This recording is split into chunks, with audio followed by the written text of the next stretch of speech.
ఏంట్రా అన్ని ఇంత ఫ్రెష్గా తీసుకొచ్చా? పుచ్చులు వంకలు ఏం దొరకలేదా నీకు? ఇలా తింటే ఆరోగ్యం ఏమైపోవాలి? ఏం మాట్లాడుతున్నావు అక్క? పాడైపోయిన కూరగాయలు ఎవరైనా తీసుకొస్తారా? ఫ్రెష్ చేస్తారు కానీ పాడైపోయినవి తీసుకుంటే హెల్త్లు పాడైపోతే మన ఆరోగ్యాలు పోతాయి కదా. ఏదైనా మాట్లాడితే లాజిక్ ఉండాలి. నేను కూడా అదే చెప్తున్నాను అఖిల్. ఏ ఆడపిల్లైనా తన జీవితంలోకి వచ్చేవాడు బరువు బాధ్యతలు తెలిసి తనని బాగా చూసుకునే మొగుడు కావాలని కోరుకుంటుంది.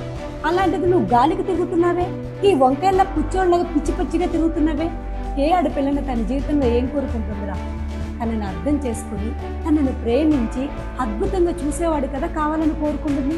ఒక పక్కగా నేను ఆడపిల్లనే కదా, నేను కూడా నా జీవితంలోకి వచ్చేవాడు నన్ను బాగా చూసుకునేవాడే రావాలని కోరుకుంటానే కానీ గాలికి తిరిగేవాడు నాకు కావాలని కోరుకుంటానా? నువ్వు మాత్రం నీ బావ